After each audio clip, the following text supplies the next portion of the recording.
안녕하세요. 여러분은 욕심이 과하면 화를 부른다는 말에 대해서 어떻게 생각하세요? 당연한 이치지만 살면서 직접 겪어보니 이런 말이 괜히 있는 게 아니구나 싶었습니다. 바로 저에게 그런 일이 일어났으니까요. 착실하기만 했던 남편은 저 몰래 아빠 회사를 통째로 가지려 했고, 그것도 모자라 15살이나 어린 여자와 바람까지 피웠습니다. 머리 좋고 똑똑해서 회사 대표 자리에 앉혔더니 본인이 다 잘나서 그렇게 된 줄 알더군요. 누릴 거 다 누리고 살던 남편은 시댁 식구들과 한마음이 되어 저와 다시 잘해보기 위해 애를 썼지만 소용이 없었어요. 있을 때 잘하지는 못할 망정, 손에 쥐고 있던 것들이 사라지고 나서야 용서를 비는 헛똑똑이 남편에게 더는 미련 같은 것도 없었고 시원한 복수를 해주고는 이혼을 했습니다. 처음에는 남편이 이런 사람인 줄은 전혀 몰랐습니다. 그저 착실하고 똑똑한 사람으로만 알았죠. 저에게는 그 누구보다 착한 사람이기도 했고요. 그러니 결혼도 결심했던 겁니다. 처음 남편을 만났을 때 제가 제일 먼저 느꼈던 점은 모범생 같은 이미지였어요. 대화를 나눠보니 정말 그랬고요. 공부도 잘해서 좋은 대학도 들어갔고 괜찮은 회사에 재직 중이었습니다. 그리고 취미가 운동이라고 했는데 건전한 취미를 가진 사람이라 생각했어요. 경제관념도 있어서 돈을 허투루 쓰지 않는다는 점도 너무 좋았는데요. 저와 만날 때는 돈을 아끼지 않았으나 그렇다고 펑펑 쓰지도 않았습니다. 서로 연봉이 비슷했고 저와 남편 모두 월급의 상당 부분은 저축을 하는 것도 비슷했습니다. 남편은 친구들이 많은 편은 아니었어요. 고등학교 때 친하게 지내던 친구가 3명 있다고 했는데 그 친구들과 계속 연락하며 지낸다고 했습니다. 얘기를 들어보니 정말 찐친이었어요. 남편과 사귄 지 얼마 되지 않았을 때 남편의 친구들과 만난 적이 있었습니다. 예상대로 친구들이 다 모범생 이미지였어요. 이때 제가 좀 놀랐던 건 보통 남자들은 친구들을 만나면 술을 마시는 경우가 많다고 생각했는데 남편과 친구들은 그렇지 않았습니다. 넷이 만나면 커피숍을 가서 수다를 떨거나 당구를 치러 가는 게 일상이라고 했어요. 제가 남편 친구들을 처음 만난 자리도 바로 커피숍이었습니다. 원래 커피숍에 자주 와요? 그럼요. 저희는 무조건 약속 장소가 커피숍이에요. 남자들은 보통 커피숍에 잘 안 가지 않아요? 아니에요. 저희는 다 좋아하는데. 그런데 정말 그랬어요. 잠깐 있다가 금방 일어나겠지 했는데 남자들끼리 2시간을 꽉 채워 얘기를 하더라고요. 얘기를 하다가 중간에 끊기지도 않았고 저도 대화를 듣고 있으니 재미있어서 시간 가는 줄 몰랐습니다. 자기야, 그런데 넷이 만나면 카페에서 서로 얘기만 하고 헤어져? 아니야, 우리도 놀 줄 알아. 그럼 이 다음엔 어디 가는데? 야, 우리 거기 갈래? 좋지. 저녁 내기 어때? 콜! 저는 어딘지도 모르고 따라갔는데 그 장소는 당구장이었습니다. 남편은 평소 당구 실력이 수준급이라는 걸 이미 알고는 있었는데 친구들도 정말 잘 치더라고요. 앉아서 구경을 하고 있었는데 4명의 실력이 대단했습니다. 다들 진지하게 집중해서 치는 모습이 멋있어 보이기도 했고요. 이날 결국 내기는 남편이 이겼는데 저녁을 먹고 헤어지면서 다음에는 탁구장을 가자는 말을 하더라고요. 탁구장도 가? 그런데 요즘 탁구장이 있나? 찾아보면 정말 많아. 그리고 우리가 자주 가는 곳이 있어서 항상 거기만 가거든. 다음에 같이 가볼래? 우리가 당구 못지않게 탁구도 정말 잘하거든. 그리고 얼마 뒤 남편과 친구들을 만나 정말 탁구장에 갔는데 얼마나 자주 갔는지 탁구장 사장님과도 친분이 두터워 보였습니다. 암튼 남편은 건전하게 시간을 보내는 사람이었고 친구들도 남편과 비슷했기에 보기 좋았어요. 만나서 술만 마시거나 유흥에 빠지는 사람들도 많은데 그런 걱정을 할 필요가 없었습니다. 하지만 한 가지, 남편이 꼭 고쳤으면 하는 게 있었어요. 바로 담배였습니다. 저는 평소 담배 냄새를 극도로 싫어해서 길에서 걸어가며 담배 피우는 사람이 너무 싫었습니다. 그런데 남편이 담배를 배웠죠.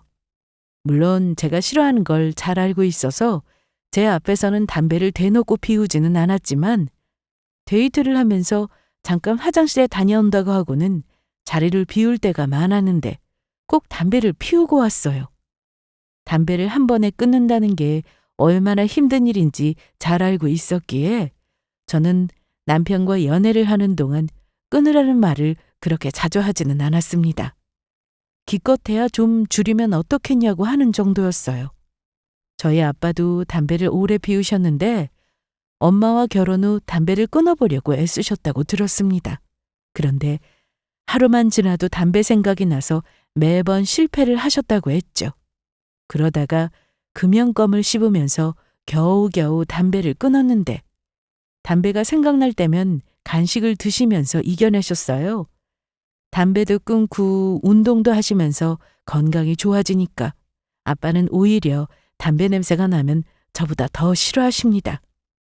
그런데 언젠가부터 남편이 담배를 피우지 않더라고요. 저 몰래 피우고 오면 옷에서 냄새가 나는데 냄새도 안 나고 그래서 혹시나 하고 물어봤어요. 자기 요즘 왜 담배 안 피워? 끊었어. 뭐? 정말? 어, 확실하게 끊고 나서 말하려고 했는데 입이 근질근질하네. 그럼 끊은 지 얼마나 된 거야? 한 2달 정도 된 거 같은데? 담배 생각나지 않아? 전혀. 그동안 네가 싫어하는 거 알고 나도 노력했는데 계속 실패했어. 그러다가 네가 전에 금연껌 얘기했던 거 생각나서 나도 씹어봤는데 효과가 있더라고. 너무 잘 됐다. 네가 그렇게 싫어하는데 끊는 게 맞지. 그런데 확실히 안 피우니까 숨도 덜 차고 좋아. 그래, 건강 생각해서라도 그러길 정말 잘했어. 남편이 이렇게 큰 결심 해준 것에 대해서 저는 고맙고 또 대단해 보이기까지 했습니다. 혹시나 저 때문에 억지로 그런 건 아닐까 싶어서 금단현상 오고 스트레스 받으면 어쩌나 싶었지만 생각보다 너무 좋아 보였어요. 그리고 오히려 저에게 농담도 했죠. 그런데 큰일이야. 왜? 나 금연껌 중독인가 봐. 하루에 너무 많이 씹어. 어떡하냐? 어? 그거 TV에서 본 것 같아. 그 배우 누구지? 암튼 그 사람도 금연껌 못 끊는다고 하던데. 그냥 너 웃으라고 한 말이고 그 정도는 아니니까 걱정 마. 남편은 그날 이후로 완전히 끊었고 저희는 3년간의 연애를 마치고 결혼해서 부부가 되었습니다.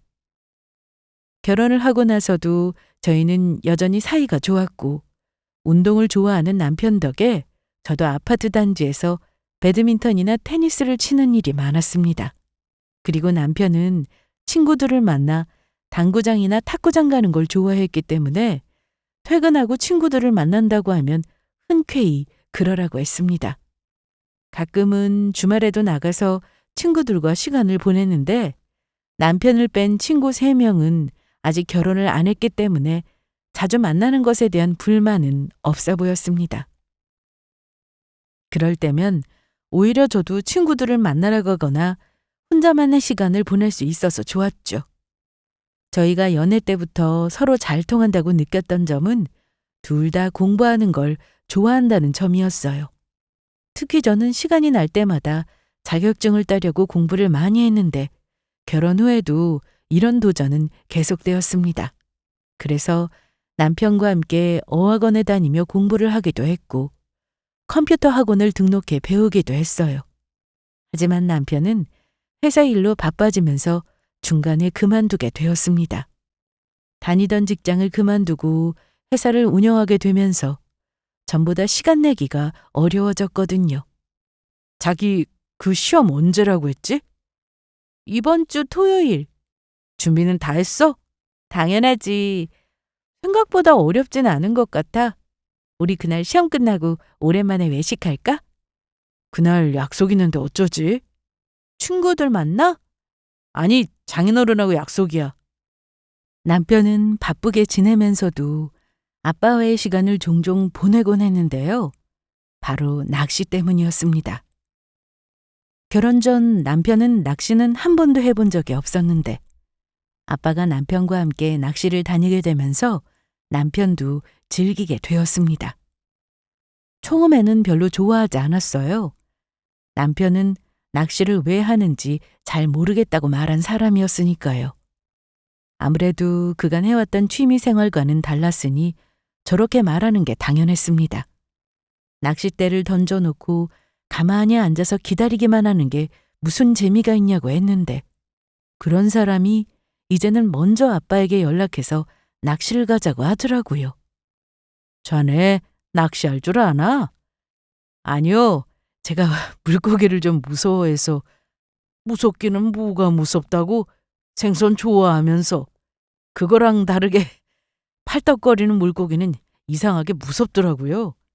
일단 한번 해보면 생각이 달라질 거야.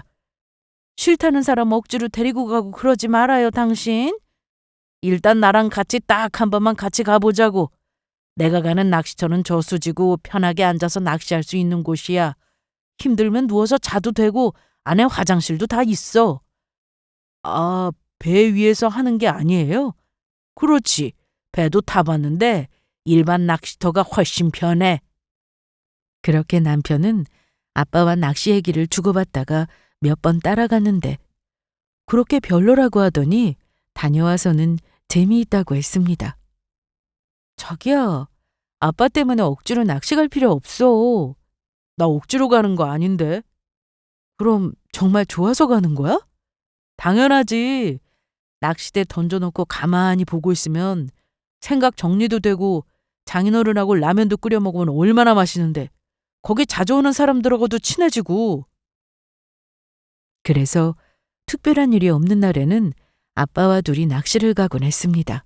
그리고 아빠가 일이 있으실 때는 남편 혼자 가거나 친구들과 낚시를 하고 오기도 했고요. 자기야, 내일 장인어른하고 낚시 가는데 자기도 같이 갈래? 아니야, 난 집에서 쉴래. 아빠랑 둘이 다녀와. 그래, 알았어. 내가 물고기 아주 큰 거 잡아서 사진 찍어 보내줄게. 그래. 남편은 아침 일찍 낚시를 하러 나가면 저녁까지 먹고 집에 들어왔습니다. 처음에는 아빠가 남편을 너무 오래 붙들고 있는 건가 싶어 남편에게 불편하면 언제든지 말해달라고 했는데 남편도 좋아했습니다. 오히려 먼저 아빠에게 낚시를 가자고 하기도 했으니까요. 회사 일 때문에 낚시를 자주 가지는 못했는데 시간이 날 때면 어떻게든 가려고 했으니 남편이 낚시의 매력에 빠진 것은 분명했습니다. 저희 부부는 결혼하고 한 2년 정도는 아이 없이 살다가 천천히 아이를 가질 생각을 하고 있었는데 서로 바쁘기도 했고 또 마음처럼 쉽게 아이가 생기진 않았습니다. 시댁에서도 처음에는 아무 말씀이 없으셨으나 슬슬 손주 얘기를 하시길래 부담이 되기도 했습니다. 오랜만에 시댁에 가서 저녁을 먹고 얘기를 나누고 있었는데 어머님이 갑자기 이런 말씀을 하셨습니다. 영훈아, 너 엄마 친구 정임이라고 알지? 그럼요, 알죠. 내 친구가 얼마 전에 손주가 생겼잖아. 벌써요? 벌써라니, 그럴 나이지. 내가 전에 친구네 놀러 갔다가 그 집 손주를 봤는데 얼마나 이쁘든지. 남의 집 손주가 그렇게 이쁜데 내 친손주는 얼마나 이쁠까 싶더라고. 어머님이 저렇게 말씀하시니 내심 신경이 쓰였습니다. 사실 저도 애는 갖고 싶었는데 그게 쉬운 일도 아니다 보니 고민이 많았거든요. 병원에서는 나이도 아직 젊고 하니 아직 조급해하지 말라고 했습니다. 마음을 편하게 하고 있으면 자연스럽게 찾아오는 경우가 많으니 벌써부터 시험관 이런 거 알아보지 말고 조금만 더 기다려보자고 했죠. 그런데 어머님이 너무 기다리고 계시는 것 같아 내심 신경이 쓰였습니다. 미혼일 때는 결혼하면 아이는 쉽게 생긴다고 생각했는데 막상 겪어보니 아이가 생기는 것은 정말 하늘이 내려주는 일인 것 같더라고요. 가족 간에 불화도 없고 남편과도 사이 좋고 양가 부모님으로부터 사랑도 받고 살고 있는데 여기서 아이까지 생긴다면 더 바랄 게 없다고 생각했습니다. 그런데 남편은 전보다 더 바빠졌습니다. 일반 직장인과 직접 회사 운영을 하는 것은 정말 큰 차이가 있었죠. 일이 많다고 해서 늦게 들어오는 날도 많았는데 가끔은 제가 도시락을 싸서 회사에 몰래 찾아가면 너무 좋아했습니다. 여보, 전화라도 하고 오지. 깜짝 놀래켜주고 싶어서. 그런데 다 퇴근했나 봐. 비서도 안 보이고. 더 늦게까지 일할 것 같아서 먼저 퇴근하라고 했어. 무슨 일이 그렇게나 많아? 계약할 게 좀 있는데 복잡하더라고. 그런데 그건 뭐야? 도시락? 어, 당신 갈비 좋아해서 좀 구워왔어. 이야, 맛있겠다. 회사 식당만 물려서 저녁도 안 먹고 있었는데. 정말? 얼른 먹어. 당신도 안 먹었으면 같이 먹자. 난 먹었지. 지금 시간이 몇 시인데. 조금만 기다려. 나 금방 마치고 같이 들어가자. 저도 계속 회사에 다니고 있었기 때문에 퇴근하고 집에 와서 도시락을 싼다는 건 쉬운 일은 아니었어요. 너무 피곤했거든요. 그런데 저보다 더 힘들 남편을 생각하면서 이렇게 한 번씩 도시락을 싸서 회사로 찾아가면 남편은 아주 좋아해 주었습니다. 밥도 맛있다고 해주니 다음에는 또 어떤 음식을 싸면 좋을지 연구도 하게 되더라고요. 남편은 이렇게 회사에 제가 찾아오는 걸 좋아했기에 자주 오라고 했지만 저는 직원들 보는 눈도 있고 해서 그러지는 못했습니다. 한 달에 한 번 가는 것도 자주 가는 거라고 생각했어요. 회사 일이 바빠도 남편은 여전히 저에게 100점짜리 남편이었습니다. 친정 부모님 생신을 단 한 번도 잊은 적이 없어서 항상 미리 선물을 사서 준비해두고 제 생일이나 결혼기념일도 잊지 않고 챙겨주는 사람이었죠. 저 역시 시댁에 신경을 많이 쓰며 살았는데 남편이 항상 하는 말은 자기 부모님한테 잘해줘서 고맙다는 말이었어요. 그리고 바빠도 회사에서 저에게 전화를 자주 했고 퇴근하면 집에 가는 중이라고 저에게 전화하곤 했습니다. 하지만 남편이 바쁘고 일 때문에 통화가 되지 않을 때는 비서와 대신 통화할 때도 많았습니다. 그러던 어느 날 남편이 회사 일로 바쁘다가 시간이 났는지 주말에 친구들을 만난다고 했습니다. 잘 됐네. 그동안 일만 하느라 힘들었는데 오랜만에 바람 쐬고 와. 그런데 이번에 1박으로 다녀오려고. 하룻밤 자고 온다고? 거기 잘만한 곳은 있어? 있지. 방이 크고 넓어서 우리 넷이 자고도 남아.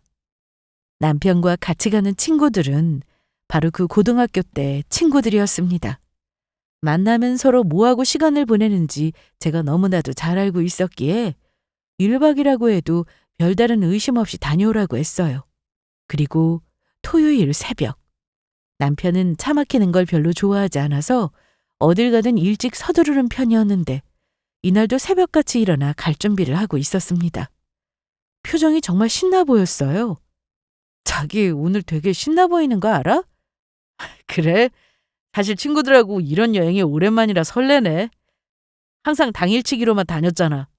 그런데 자기 두고 혼자 놀러 가려니까 좀 그렇네. 그럼 나도 같이 갈까? 그런데 제가 저 말을 한 순간 남편이 당황하는 듯 보였습니다. 그냥 해본 말이야. 그런데 나 좀 섭섭하다. 전에는 어떻게든 같이 가자고 했으면서. 아니, 그렇게 가자고 할 때는 싫다고 했으면서 먼저 같이 가자고 하니까 내가 좀 놀랐어. 그럼 여보도 같이 가자, 어? 됐어. 나도 약속 있어. 그리고 내가 그런 눈치도 없을까봐? 친구들하고 여행인데 내가 끼면 무슨 재미야. 조심히 다녀와. 그래, 알았어. 다녀와서 우리도 좋은 곳으로 여행 가자. 그래. 이날 남편을 기분 좋게 보내주고는 저도 오랜만에 친구들과 약속을 잡아서 나갈 준비를 했습니다. 친구들과 만나 수다도 떨고 집에 오는 길에 마트에 들려 장을 보고 들어왔죠. 남편은 낚시터에 도착 후 저에게 전화한 이후로 통 연락이 없었습니다. 어차피 남편 친구들 연락처도 다 알고 있었고 어느 곳으로 여행을 갔는지도 알고 있었기에 노느라 정신이 없나 보다 하고 있었는데 갑자기 병원이라고 하면서 전화가 왔습니다. 느낌이 좋지 않았어요. 네, 제가 그 사람 부인인데 무슨 일로... 여기 병원인데 채용 씨가 지금 크게 다쳤습니다. 네? 얼마나 다쳤는데요? 바로 수술 들어가야 하는데 보호자분이 오실 때까지 기다리면 위험할 수 있으니 일단 구두상 동의 받을게요. 그리고 오시면 바로 서면 동의를 해주시면 될 것 같습니다. 저는 그 전화를 받자마자 심장이 두근거리기 시작했고 불안했습니다. 병원으로 가는 동안 별별 생각이 다 들었어요. 크게 다쳤다는 말만 생각나서 제발 무사하게만을 기도했죠. 그리고 남편 친구들에게도 전화를 걸어봤지만 받지를 않다 보니 저는 걱정이 더 커졌습니다. 병원이 낚시터 부근이라 집에서 거리가 좀 있었기 때문에 가는 동안 더욱 애가 탔어요. 그렇게 걱정을 하며 병원에 도착해서 남편 이름을 대고 어디 있냐고 물었더니 중환자실에 있다고 했습니다. 대체 어떤 사고가 나서 수술까지 했는지 간호사한테 물었더니 대충 설명을 들을 수 있었어요. 최용우 씨가 병원에 도착했을 때 의식이 있었는데 같이 오신 분들이 설명하기로는 산에서 굴렀다고 했어요. 산이요? 낚시터에 있었는데 산이라고요? 네, 자세한 건 같이 오신 분들하고 얘기 나눠보세요. 중환자실에 누워있는 남편의 모습은 끔찍했습니다. 목을 고정하는 보호대를 차고 있었고 무슨 장치들이 온몸에 연결되어 있었습니다. 얼굴에 긁힌 것 같은 상처도 심했죠. 수술은 잘 됐다고 했으나 의식이 돌아오지 않아 지켜봐야 한다고 했는데 하염없이 눈물만 흘렀습니다. 저는 대체 어떻게 된 건지 싶어 남편 친구들이 있다는 병실로 향했습니다. 그런데 해당 병실 앞에서 비서를 만났습니다. 소영 씨, 여긴 어떻게... 안녕하세요. 소영 씨 얼굴은 왜 그래요? 다쳐서 병원 온 거예요? 아니, 잠깐만. 혹시 우리 남편하고 같이 있었어요? 맞아요? 그러자 상간녀는 고개만 까딱하고는 바로 가버렸습니다. 저도 워낙에 정신이 없는 상황이라 뭐가 뭔지 하나도 모르겠는데 비서가 이 병원에 있는 것도 너무 황당했고 점점 이상한 생각이 들기 시작했습니다. 남편 친구들이 있는 병실은 4인실이었는데 각 자리마다 커튼이 쳐져 있었습니다. 그런데 병실에 들어서자마자 대화 소리가 들렸습니다. 남편 친구들의 목소리였어요. 서로 모여서 얘기를 나누고 있더라고요. 낚시터에서 있던 일을 얘기하는 것 같았는데 너무 놀란 저는 그 자리에서 서서 움직일 수가 없었습니다. 야, 진짜 죽을 뻔했어. 너 괜찮아? 난 팔이 좀 뻐근해. 그래도 타박상 말고는 이상 없다고 하니 천만다행이지. 그런데 영원히 그 자식 제정신이냐? 지 혼자 살면 되지 뭔 사랑 타령을 해가지고. 그러게 말이다. 애초에 그 여자랑 같이 간 것도 기가 막히지. 재수 씨가 알아봐 난리 나지. 재수 씨 아는 건 씨가 문제야. 이거 어쩔 거냐? 대화 내용에 제 이름까지 나오자 저는 커튼을 확 열었습니다. 재수 씨 언제 왔어요? 무슨 얘기예요? 그게... 지금까지 한 얘기 다 들었으니까 똑바로 말해요. 여기 간호사가 그러던데 산에서 굴렀다고. 낚시터 간다고 한 거 거짓말이었어요? 아니에요. 그건 맞아요. 그럼 대체 저 사람이 왜 산에서 굴러서 수술까지 받은 건데요? 말을 안 해주고 머뭇거리는 남편 친구들을 보며 속이 터지는 줄 알았습니다. 그래도 병원에서 소란을 피울 수는 없어서 계속 좋게 좋게 말해달라고 했고 결국 남편 친구 한 명이 사고가 났던 상황을 설명해 주었습니다. 저희도 처음에 넷이서만 가는 여행으로 알고 나왔어요. 그런데 약속 장소에 나가보니까 영훈이가 그 여자를 데리고 왔더라고요. 그 여자라면 이서영이요? 남편 비서? 네, 맞아요. 언제부터 알았어요? 이 사람이 비서랑 바람난 거 말이에요. 2달 전쯤 처음 알았어요. 저희도 처음 알고 말렸어요. 재수 씨한테 그러면 안 되는 거라고 하면서요. 그런데도 말을 안 듣더라고요. 아무리 저희가 친구라고 해도 다 큰 성인인데 제가 쫓아다니면서 뭘 어떻게 할 수는 없는 거잖아요. 그래도 저한테는 말해줬었어야죠. 전에는 무슨 일 생기면 잘만 연락해줬으면서. 미안해요, 재수 씨. 영훈이가 제발 비밀로 해달라고 해서. 저희는 알아서 정리하길 바랬고 괜히 나섰다가 일만 더 커질까 봐 쉽게 나서지 못했어요. 그러면서 저에게 가방 하나를 주더라고요. 그건 남편이 가지고 나갔던 작은 배낭이었습니다. 열어보니 그 안에 남편의 물건들이 들어있었는데 액정이 깨진 핸드폰도 있었어요. 정작 남편은 중환자실에서 의식 없이 누워있는데 바람난 걸 알게 되니 미치겠더라고요. 무엇보다 그동안 무슨 낌새가 있었던 것도 아니었으니 이날 제가 받은 충격은 정말 컸습니다. 남편 사고 소식에 어머님도 오셨고 뒤이어 친정부모님도 병원에 도착하셨습니다. 하지만 남편이 중환자실에 있으니 다 들어가 볼 수도 없고 해서 병원 로비에서 서로 얘기를 나눌 수밖에 없었어요. 대체 어떻게 된 거냐? 왜 우리 아들이 수술까지 받고 못 깨어나는 거냐? 진정하세요. 내가 진정하게 됐어? 수정아, 무슨 일이야? 영호 씨 친구들한테 들었는데 낚시하고 저녁을 좀 빨리 먹었대. 해가 지기 전이라 다 같이 낚시터 주변에서 산책을 나갔는데 뒤쪽에 산이 있었나 봐. 높지도 않고 해서 올라가서 경치나 내려다보자 했었는데 그 산에 올라갔다가 미끄러졌다고 하네. 어머나 세상에. 왜 하필 우리 아들이야 왜? 저는 상황을 설명하면서 남편에게 여자가 있다는 건 말하지 않았습니다. 그 여자랑 여행 간 것도 그 여자 때문에 남편이 다친 거라는 것도 얘기하지 않았어요. 어머님이 이날 너무 심하게 우셨기 때문에 로베에서 지나가던 의사가 어머님을 진정시킬 정도였거든요. 저도 이미 충격을 받은 상태였는데 어머님은 어떻게 될지 몰라 일단 그 얘기는 하지 않았습니다. 하지만 친정 부모님께는 말씀드렸어요. 남편의 몸 상태가 저렇긴 하지만 깨어나더라도 무조건 이혼할 생각이었기 때문에 부모님은 알고 계셔야 한다고 생각했습니다. 병원에 다 같이 있어봤자 보호자는 한 명만 면회가 되고 출입도 돼 안 되니 제가 있겠다고 하고 일단 어머님부터 집에 가 계시라고 했습니다. 엄마, 아빠, 드릴 말씀 있어요.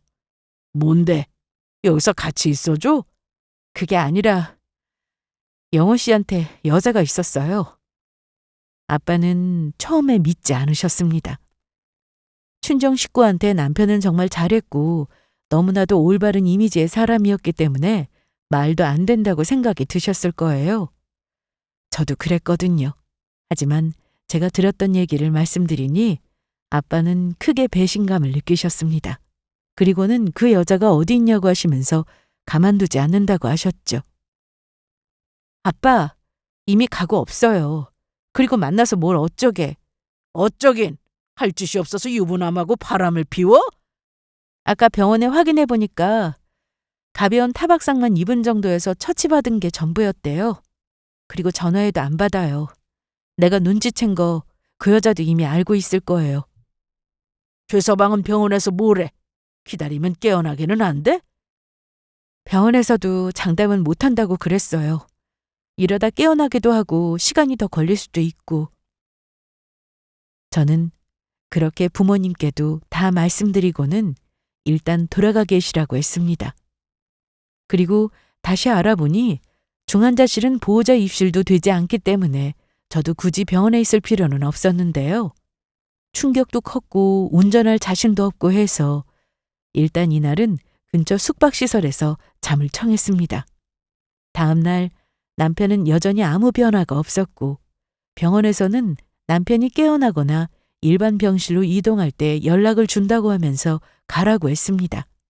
저는 그렇게 설명을 듣고 집으로 돌아왔고 남편의 물건을 확인했습니다. 일단 다른 것들은 볼 필요도 없었고 핸드폰이 제일 궁금했어요. 하지만 액정이 심하게 깨져 있어서 바로 수리부터 맡겼습니다. 그리고는 남편 회사로 찾아갔죠. 그 비서를, 아니 상간녀를 만나기 위해서요. 그런데 자리에 없었습니다. 혹시나 잠시 자리를 비운 건가 싶어서 다른 직원에게 물어봤는데 이서영 씨 그만뒀어요. 그만두다니요? 지난주에 계속 출근한 걸로 아는데? 그게 저희도 좀 황당하긴 한데 서영 씨가 오늘 아침에 사직서를 내고는 바로 나가버렸어요.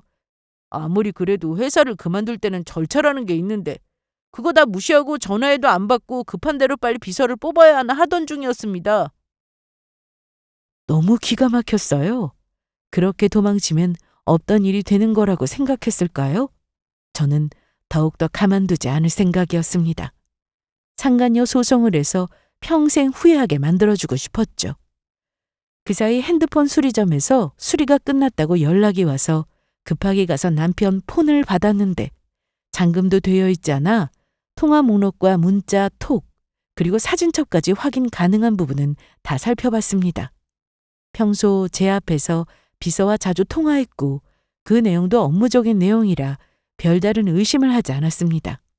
남편은 퇴근하고 약속이 있어도 누구랑 어디서 만난다고 다 얘기하는 사람이었고 회사에서 늦게까지 일한다고 해서 제가 갑자기 찾아가도 화내거나 당황한 적도 없었죠. 그러니 남편의 바람은 저에게 정말 충격이었습니다. 사장실 바로 앞이 비서실이라 마음만 먹으면 언제든지 서로 얼굴 보고 지냈을 걸 생각하니 화가 치밀어 올랐습니다. 문자와 통 내용을 사진으로 찍어두었고 상간녀와의 통화 녹음을 들어보니 참 행복해 보이는 목소리였습니다. 아빠도 저와 똑같이 절대로 용서 못한다고 난리셨는데 사실 아빠가 이렇게나 크게 화를 내신 이유는 따로 있었습니다. 제가 상처받은 것도 있었지만 남편의 회사는 아빠가 해준 회사였거든요. 남편은 이미 언급한 대로 이름만 대면 알만한 유명 대학을 나왔고 좋은 회사도 다니고 있었습니다. 시댁 형편이야 조금 여유롭지는 못한 편이었으나 남편이나 저나 서로 대학도 비슷한 수준에 회사에서 받는 연봉도 비슷했고 무엇보다 서로 성격도 잘 맞았다 보니 양가에서 서로 환영받으며 결혼할 수 있었습니다. 아빠는 전부터 다른 지역에 회사를 하나 더 지을 계획을 가지고 계셨는데 제가 결혼 후 몇 년 뒤 남편의 똑똑함과 성실함을 보고는 회사를 맡기게 된 거였어요. 남편 역시 어느 정도 뜻이 있었고 회사 운영을 해보고 싶다는 의지가 강했기에 아빠와 여러 번 얘기를 나누고 결정하게 되었습니다. 그런데 비서랑 바람이나 피우고 다녔으니 아빠가 크게 분노하실 만했죠. 남편은 여전히 의식이 없었고 그동안 저는 상간녀 소송 준비를 했습니다. 남편 폰에서 찾은 증거들은 물론이고 사장실과 비서실 앞에 달린 CCTV에 찍힌 남편과 상간녀의 모습도 많았거든요. 그리고 사고 경위 확인차, 낚시터의 양해를 구하고 경찰과 동행하여 낚시터 부근 CCTV도 확인했습니다. 선명하지는 않아도 남편과 그 상간녀의 다정한 모습이 찍혀 있었습니다. 그런데 아빠가 좀 이상했습니다. 거의 매일같이 남편의 회사로 출근을 하셨거든요. 저는 저 때문에 같이 도움을 주시려나 싶어서 그러시나 했는데 그게 아니었습니다. 회사 임원분들하고 회의도 많이 하셨죠. 아빠, 변호사 사무실에 증거 제출해서 이제 더 알아보지 않아도 되는데 왜 자꾸 회사에 가시는 거예요? 아빠가 알아볼 게 있어서 그래. 뭔데요? 이날 아빠한테서 들은 내용은 또 한 번 저에게 충격을 안겨줬습니다. 남편이 저렇게 되고 나서 아빠한테 몇몇 임원분들이 이런 얘기를 전했다고 하더라고요. 남편이 아빠 회사까지 넘보고 있었다고 말이죠. 아빠를 끌어내리려고 서류 작업을 하고 있었다고 하니 아빠 입장에서는 기가 차는 일이었어요. 그래서 관련된 직원들을 찾아내고 해당 문서도 찾으려고 그렇게 남편 회사로 출근하신 거였습니다. 그러다 남편 금고안에서 관련 문서를 찾아냈고 그와 같은 일을 벌인 직원들도 찾아내서 이미 다 만나봤다고 했습니다. 아빠 회사가 본사라면 남편 회사는 자회사 정도로 보면 되는데 아빠 회사까지 남편이 가지려고 했다니 저도 너무 기가 막혔습니다. 아빠는 남편과 같이 서류 작업을 했던 직원들과 만나서 얘기를 나눴는데 남편이 깨어나지도 못하고 상황이 다르게 흘러가는 것 같으니 직원들은 사실대로 다 말하고 용서를 구했다고 했습니다. 그렇게 아빠나 저나 바쁘게 지내던 어느 날 어머님한테 전화가 왔습니다. 남편이 깨어났다고 하면서 빨리 병원으로 오라는 말이었죠. 남편이 사고 당한 지 한 달 만이었습니다. 저는 시모의 전화를 받고 곧장 병원으로 갔습니다. 도착해 보니 남편은 정말 의식이 돌아왔더라고요. 하지만 눈을 뜨고 쳐다만 볼 뿐 아직 말은 제대로 하지 못했습니다. 거동도 아직은 힘든 상태였고요. 나 누군지 알아보겠어? 우리 형훈이 무리하면 안 된대. 너무 말 많이 하지 마. 그렇게 남편은 일반 병실로 옮기게 되었고 곧 재활치료도 시작할 거라는 안내를 받았습니다. 난 여기서 먹고 자고 하면서 우리 아들 돌볼 테니까 그런 줄 알아. 1인실이라서 내가 잘 곳도 충분하다. 너 어차피 회사 가야 하니까 여기 종일 못 있잖아. 네, 저는 어려울 것 같네요. 그래, 그럼 이만 가봐라. 잠시만요. 저 영호 씨한테 물어볼 게 있어요. 아니, 아직 힘들어 한다니까 왜 자꾸 그래? 저는 시모가 그러거나 말거나 남편에게 물었습니다. 당신, 그날 기억해? 사고 났던 날? 하지만 남편은 제 눈을 제대로 쳐다보지 못했습니다. 병원에서는 머리를 좀 다치긴 했지만 기억 소실 이런 건 없을 거라고 했는데 기억 못하는 척을 하는 건지 고개를 자꾸만 돌리더라고요. 이 와중에 시모는 힘들게 하지 말라니까 그러네. 뭐가 힘들어요? 저보다 힘들어요? 뭐라고? 여기 병원 오는 게 그리 힘드냐? 겨우 깨어난 우리 아들한테 한다는 말이 고작 그거야? 야, 최영훈, 너 똑바로 들어. 이제부터 소송 시작하니까 그렇게 알고 있어. 아니, 이게 무슨 소리야? 소송? 무슨 소송? 회사 잘 운영하라고 사장 자리 앉혀줬더니 몰래 여자나 만나고 다니고 뒤에서 몰래 아빠 뒤통수 칠 생각이나 하고. 언제까지 안 들킬 줄 알았어? 언제까지 내가 모를 줄 알았냐고? 제가 너무나도 정확하게 짚으며 말하니 남편은 당황해서 손까지 떨었습니다. 너 지금 제정신이야? 죽을 고비 넘기고 깨어난 사람한테 소송이 뭐고 여자는 뭐고 또 뒤통수는 뭔 소리냐? 어? 들으셔서 아시잖아요. 알아듣게 말해. 그래서 어머님이 잘 이해할 수 있게 말씀드렸습니다. 하나도 빠짐없이요. 그러자 시모는 놀랐는지 잠시 아무 말이 없었는데 이내 저에게 이렇게 말하더군요. 그러길래 잘 다니고 있던 직장 그만두게 하고 누가 회사 사장 시켜달라고 했어? 사돈이 그렇게 했기 때문에 이런 사단이 난 게 아니냐고. 그게 무슨 논리예요? 사람이라는 건 다 똑같다. 원래 높은 자리에 올라가면 욕심이 생기는 법이지. 어머님은 계속해서 자기 아들 편을 들기 시작했습니다. 그리고 그동안 저한테 쌓인 게 많다고 하면서 참고 살았다는 말까지 하셨어요. 그동안 내가 말은 안 했는데 너는 몰랐겠지만 참고 살았다. 대체 네가 며느리로서 한 게 뭐가 있냐? 갑자기 그게 무슨 말씀이세요? 너 명절 때 우리 집 와서 뭐 했냐? 와서 차려주는 밥이나 먹고. 그것도 너네 집 먼저 갔다 왔잖아. 그건 어머님이 먼저 그러라고 하셨죠. 어차피 차례도 안 지내니까 일 있으면 아예 안 와도 된다고 하셨고요. 그리고 저 친정 먼저 가라고 해도 자고 간 적 없어요. 명절 당일에 아침만 같이 먹고는 바로 시댁 갔습니다. 명절 음식 안 하신다고 해서 갈 때마다 항상 음식 사들고 가서 그걸로 밥 먹었고요. 지난 설에는 나가서 외식했는데 기억 안 나세요? 그러자 어머님은 갑자기 말을 더듬거리시면서 남편 얘기를 하셨어요. 너 우리 아들 이대로 못 걸을 수도 있는데 네가 책임져라 평생. 싫다면요? 뭐야? 여태 실컷 이용해 먹고 이제 와서 내 아들 이렇게 버리는 거냐? 이용이라니요? 내 아들 여태 부려먹었잖아. 그리고 너 나한테 용돈 준 적 있냐? 왜 없어요? 때 되면 드렸습니다. 생신 때는 물론이고 명절이나 특별한 날 아니어도 쓰시라고 용돈 드린 적 많았죠. 그리고 남편이 그동안 시댁에 매달 돈 드렸던 거 제가 모르는 줄 아셨어요? 시댁 형편은 그리 좋은 편은 아니었기에 남편이 돈을 들이는 것에 대해서도 모른 척하며 살았습니다. 액수를 떠나 남편이 이상한 곳에 돈을 쓰는 것도 아니고 부모님 모시라고 드리는 거니까요. 거기다 뒤에서 몰래 그런 짓이나 꾸미고 여자 만나고 다녔는데 그게 사람이에요?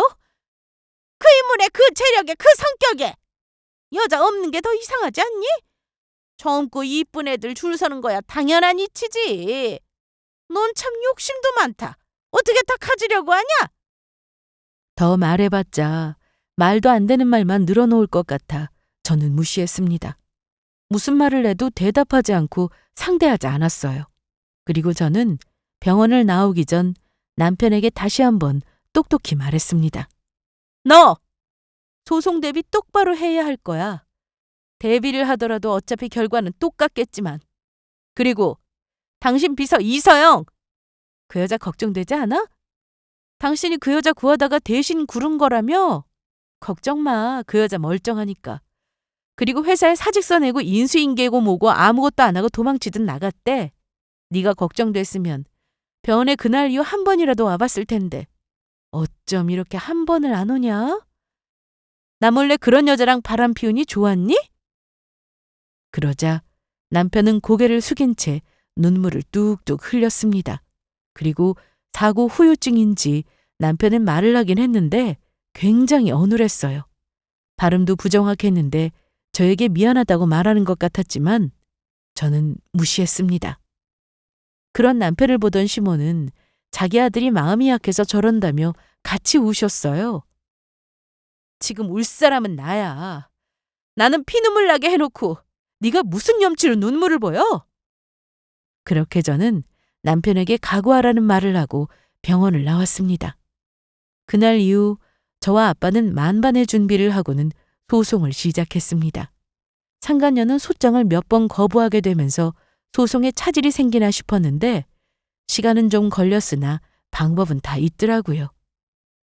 또한 뒤에서 몰래 아빠에 대해 안 좋은 소문을 내서 아빠를 끌어내리고 회사까지 넘보려 했던 문서를 가지고 남편을 고소하게 되었습니다. 그런데 그게 다가 아니었어요.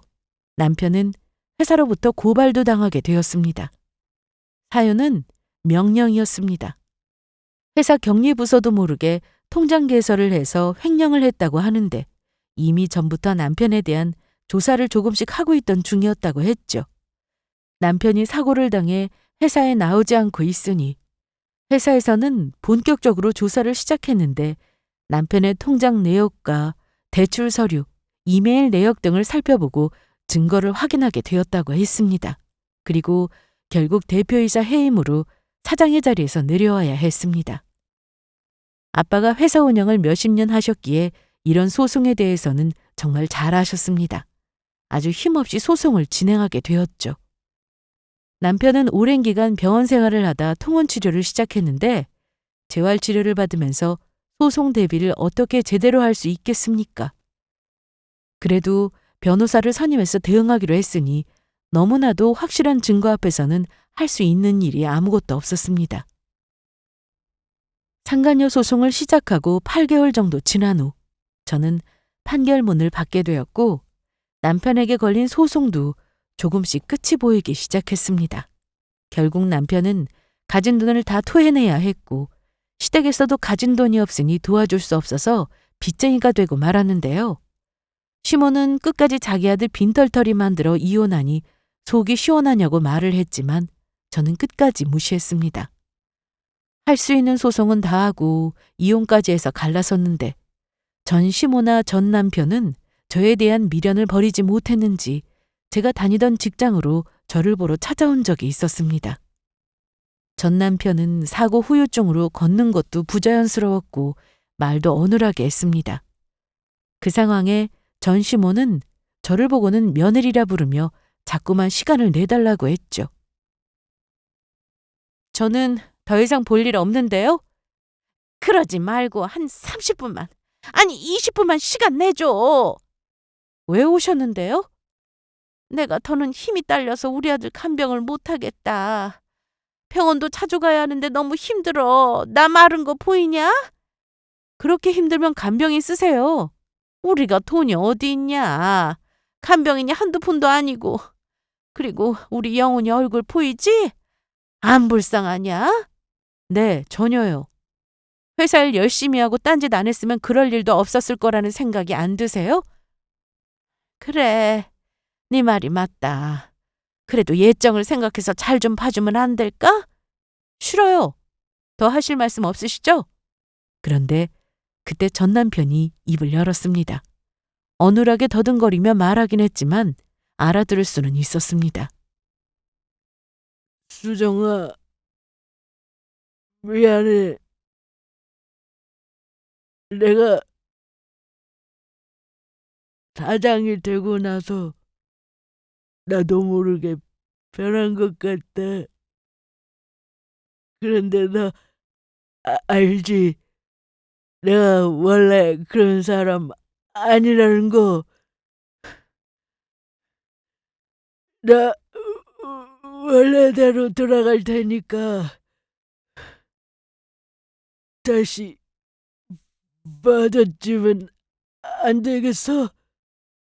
아, 나 정말 많이 반성했고 앞으로도 반성하고 너만 보고 살게. 어? 진짜 안 되겠냐? 싫어. 상황 따라 달라질 사람이라면 내가 너 받아주고 무슨 일 생기면 넌 또 변하겠지.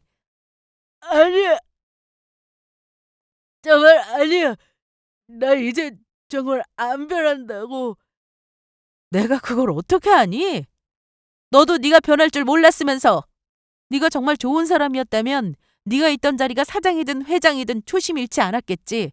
지금 네가 하는 말은 핑계로밖에 안 들려. 그리고 최형훈 어머님. 어머님 아들이 바람 피운 것도 다 제 탓이라고 하셨으면서 왜 이러세요? 한 번만 더 이런 식으로 찾아와서 이상한 얘기하시면 두 사람 모두 경찰에 신고할 테니까 그런 줄 아세요. 그렇게 말하고 나니 더는 저를 찾아오지 않았습니다.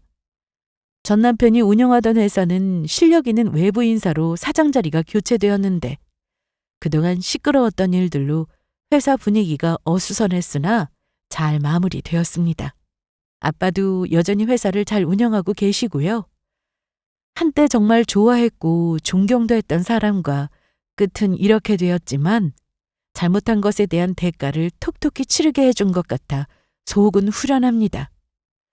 그때 받았던 충격과 배신감으로 저도 한동안 힘든 시간을 보내긴 했지만 금방 털고 일어났습니다.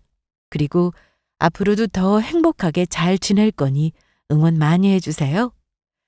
제 사연을 들어주셔서 감사드리고 여러분들도 앞으로 행복한 일만 가득하시길 바라겠습니다.